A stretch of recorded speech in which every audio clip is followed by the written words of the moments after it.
Shalom, I'm Tony Robinson here from Restoration of Torah Ministries, and we're coming to you with part 2 of the Haftarah Connections lectures for Parashat Miqqeitz, okay? Part 2. So let's start off with a thematic connection here between the Haftarah and the Torah portion. 1 Kings chapter 3, verse 22. It says, "And the first woman said, 'No, but the dead one is your son, and the living one is my son.' Thus they spoke before the king." And again, we have to think, okay, now, where is there a connection to this in the Torah portion? Now, we're going to look at Genesis chapter 42, verse 13, and see if we can see the connection. "And they said, 'Your servants are 12 brothers, the sons of one man in the land of Canaan. And in fact, the youngest is with our father today, and one is no more.'"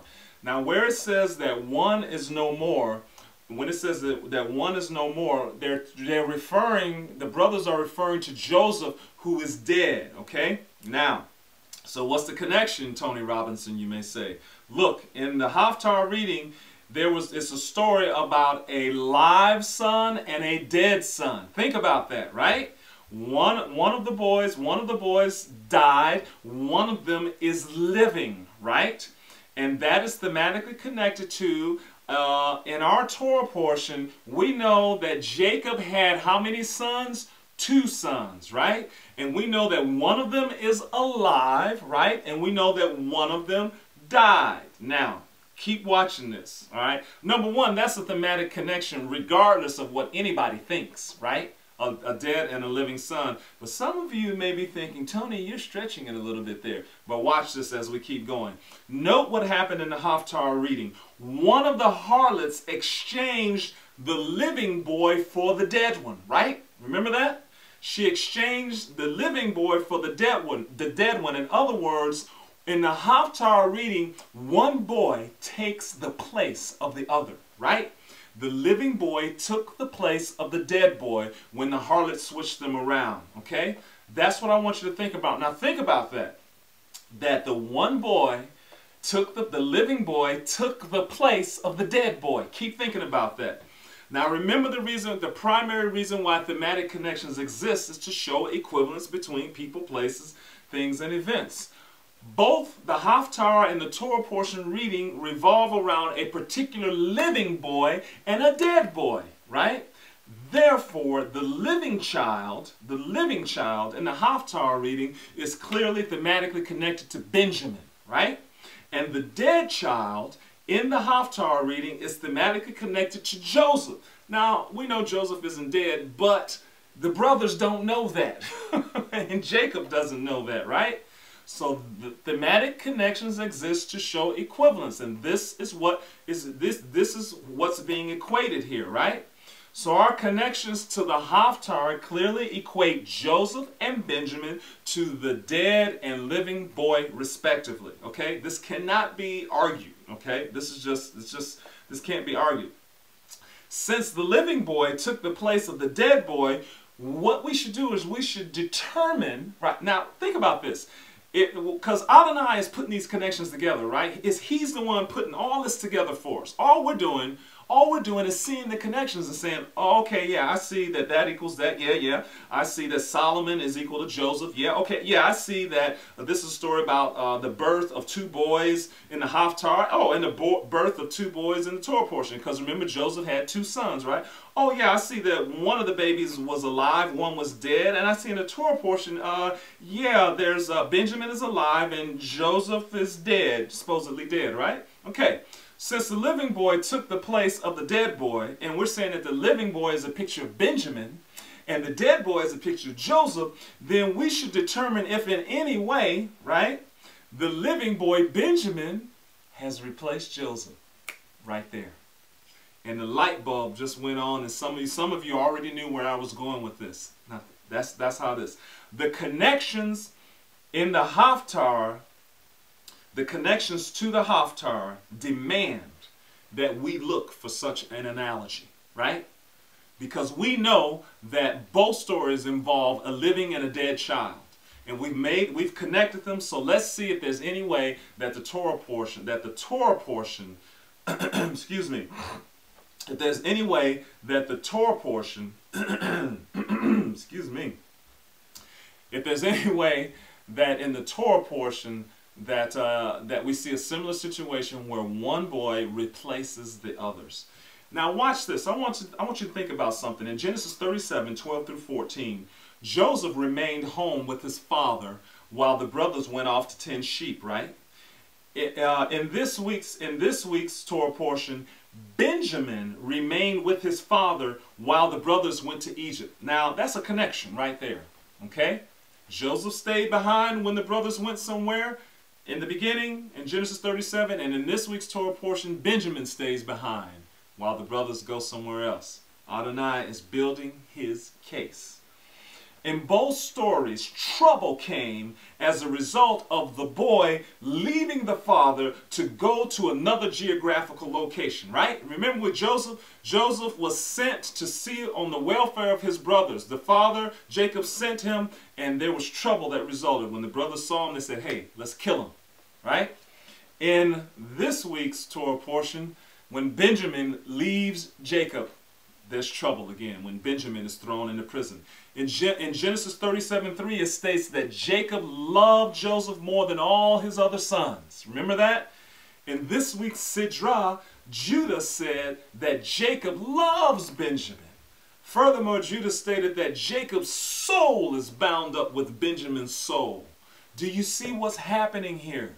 Do you see the connection between what Joseph was to Jacob, and now what Benjamin is to Father Jacob? In Genesis 37:3, Joseph is referred to as the child of his old age. And in this week's Torah portion, Judah stated that Benjamin was the child of Jacob's old age. Hallelujah! What's going on here? You see that? Everything that happened with the relationship between Joseph and his father Jacob in the beginning of the Torah portion has come full circle, and now it is true of Benjamin and Jacob. In Genesis 37, 34 through 36, Jacob refused to be comforted and claimed that he would die because of Joseph. In this week's Torah portion, Judah states no less than 5 times that Jacob would die if Benjamin did not return with him. Somebody talk to me about thematic connections, right? Because they're all over the place here. Adonai has designed this. This is a beautiful tapestry that he has woven together because he is Lord of all creation, and he is the one that controls the destinies of all men, and he controls the heart of the king, and he has orchestrated this clearly. Just as the living baby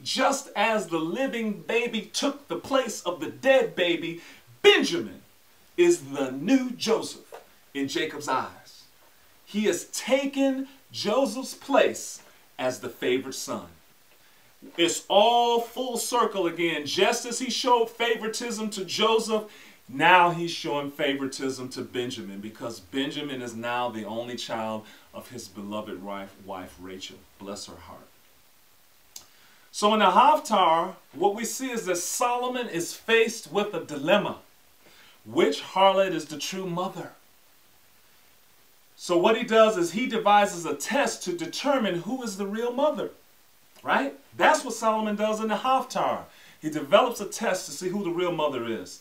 The test is designed to expose the motivation of the heart. He knows that the true mother will exhibit the greatest compassion for the child, and therefore, we read in 1 Kings 3, 24 through 25, Solomon said, "Bring me a sword." And the king said, "Divide the living child in 2, and give half to the one and half to the other." Again, we take our clue from the Haftarah reading and say, is there any similar circumstance in the Torah portion similar to this?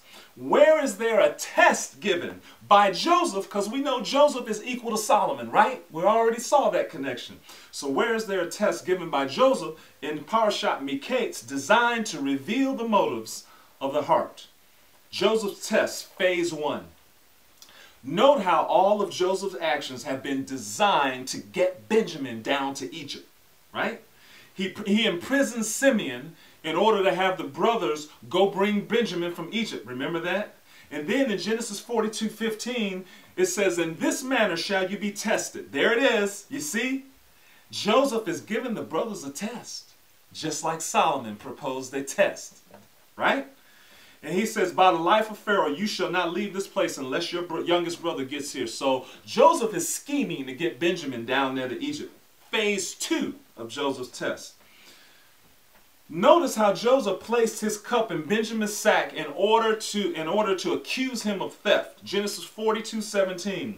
But he said, far be it from me that I should do this. The man in whose hand the cup was found, he shall be my slave. As for you, go up in peace to your father. In other words, Joseph had that cup placed in Benjamin's sack. When the brothers left, Joseph sent a posse out, grabbed those guys, searched. Benjamin had the cup, and then Joseph said, you going to jail, boy. Right? He says, you going to jail. And then when the brothers said, no, take us and let him go. He's like, no. The one who stole my cup, he's going to jail. You guys can go on to your father, right? That's phase 2 of the test. And why is Joseph doing this? We've already seen how Benjamin is the new Joseph in Jacob's eyes. But have you noted the following concerning Joseph's actions? We have already seen that Joseph accused his brothers of being spies, right? Do you realize that that's something that they probably accused him of back in Genesis 37? Remember, he used to always go and bring evil reports about his brothers. I can see it right now. Joseph constantly coming and bringing evil reports about his brothers, and the brothers probably saying, that guy is a spy. He's daddy's little spy. He's daddy's little spy coming to see what we're doing. We've also seen that Joseph we've also seen that Joseph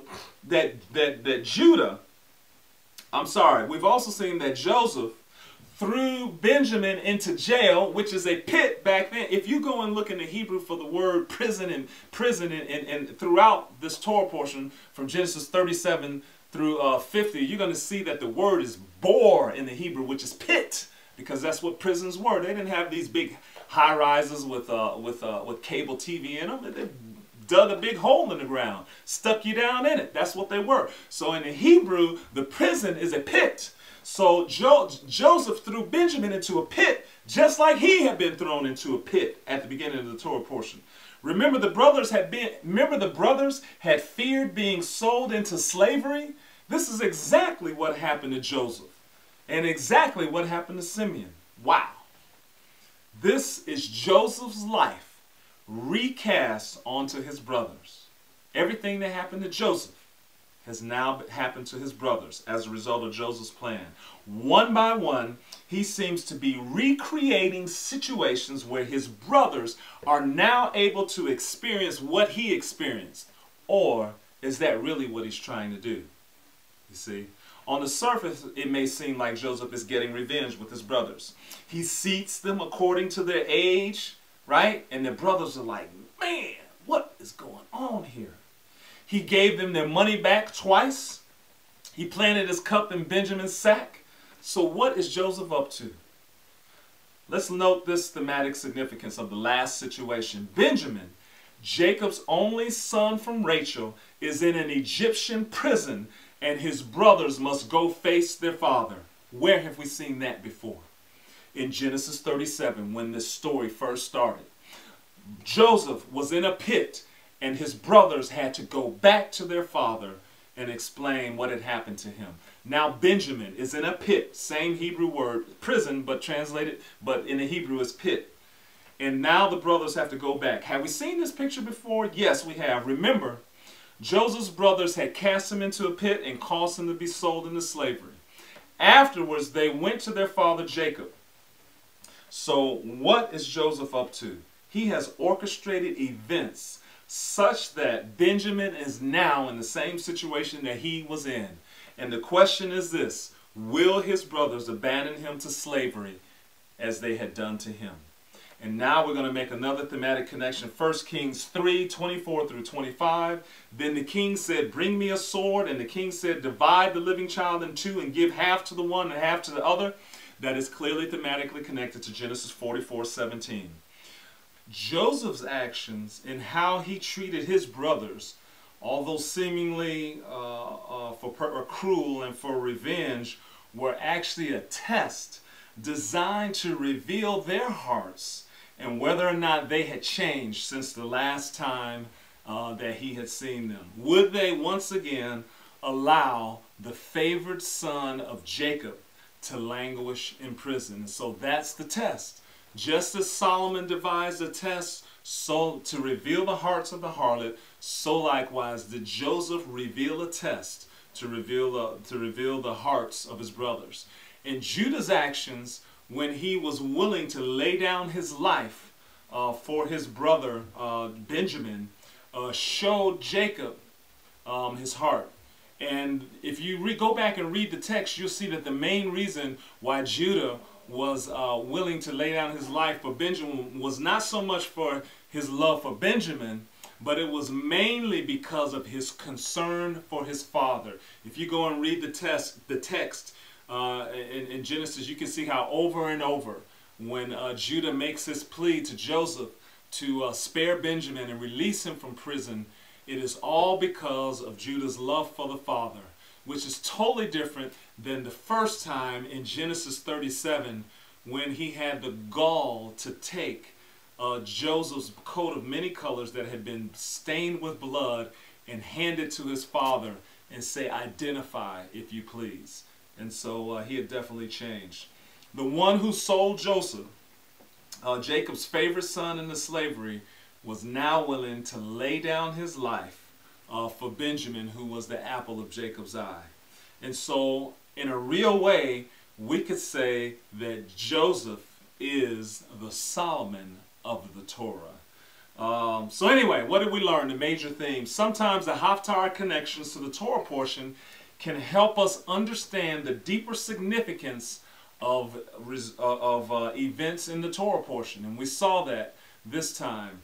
It was because of the Haftarah reading where we examined Solomon's his test that he proposed to reveal the hearts of the harlots. It was through that Haftarah reading that if we had missed it in the Torah portion, where we would be able to see the motivation and the reason for Joseph's actions towards his brothers. They were not actions of revenge, but they were actions and a test devised to reveal the brothers' hearts. And also we saw how the wise king who devises tests to reveal the motivations of the heart. So that's our Torah portion for this week. We had to break this one up into two sections because it was pretty exciting, and I wanted to make sure that you guys got the full benefit of the connections and the lesson that was being taught. And so we will see you again next week. May Adonai bless you in the name of Yeshua. Go make some thematic connections. Bye-bye. Enough energy, it's getting too loud for me. The room is so bright, it's too